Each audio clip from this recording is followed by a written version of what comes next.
Bien chers amis de Café Évangile, ne jugez pas pour ne pas être jugé. De la manière dont vous jugez, vous serez jugé. De la mesure dont vous mesurez, on vous mesurera. Quoi, tu regardes la paille dans l'œil de ton frère et la poutre qui est dans ton œil, tu ne la remarques pas. Bien chers amis, dans l'évangile de ce jour, il est fait mention 3 fois le mot frère. Et c'est-à-dire, ce que le Seigneur veut mettre en exergue avec cet enseignement nouveau, c'est que la communauté des croyants, la communauté des hommes doit être une communauté fraternelle. Un frère, une sœur, ce n'est pas quelqu'un que je choisis, mais c'est quelqu'un que Dieu me donne. Cette différence, elle est très importante. Dieu met sur mon chemin quelqu'un que je n'ai pas choisi. Il le met sur mon chemin pour que nous puissions faire un cheminement en communauté, parcourir le chemin de la vie ensemble, le chemin de la foi ensemble. Et c'est ce qui est d'ailleurs le sens de l'Église. L'Église, c'est la communauté des appelés, les appelés du Christ. Et donc,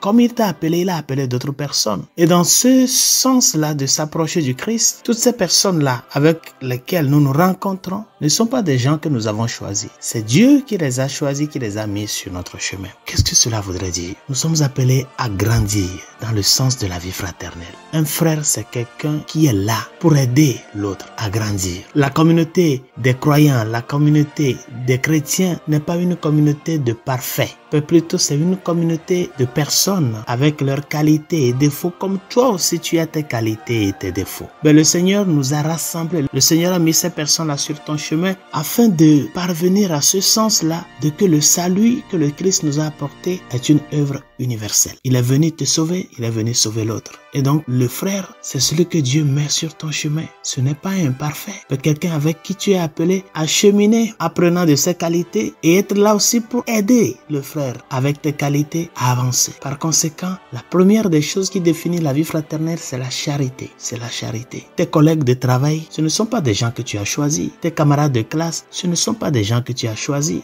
Les personnes qui s'assoient autour de toi à la messe, ce ne sont pas des gens que tu as choisis. Ce sont des gens que le Seigneur a mis sur ton chemin. Pourquoi? Pour que tu puisses grandir dans le sens de l'humanité. Pour que tu aies le sens de que ces personnes-là ne sont pas des saints, mais aussi des personnes avec leurs qualités et défauts. Et donc, apprendre à cheminer ensemble en ayant le même objectif, parvenir à la sainteté. Quand l'autre te piétine, pardonne-lui. Quand l'autre est dans l'erreur, interpelle-le. Ne sois pas crier sur tous les toits les faiblesses, les chutes de cette personne-là que le Seigneur a mis sur ton chemin dans les différents aspects de la vie. Ne sors pas faire des commérages sur cette personne jusqu'à parvenir à des faux jugements. Chers amis, apprenons à grandir dans la vie fraternelle. Parce que l'unique qui est venu nous sauver, c'est le Christ. Il est l'unique juge. Toi et moi, nous sommes appelés à apprendre à être des frères. À savoir que nous avons des qualités, nous avons des défauts. Ben, notre vivre ensemble, c'est pour aider l'un et l'autre à pouvoir grandir dans cet amour pour Dieu, dans cet amour pour le prochain, mais aussi avoir ce sens de communauté qui m'amène à être conscient de que je ne suis pas seul sur le chemin de la vie. Et quand vient le moment de difficulté, pouvoir s'appuyer en ces frères-là que le Seigneur met sur mon chemin et être aussi un appui pour ces personnes-là dans la recherche du bien, dans la recherche de la vérité, dans la lutte pour y parvenir à la sainteté. Bonne journée, Dieu vous bénisse.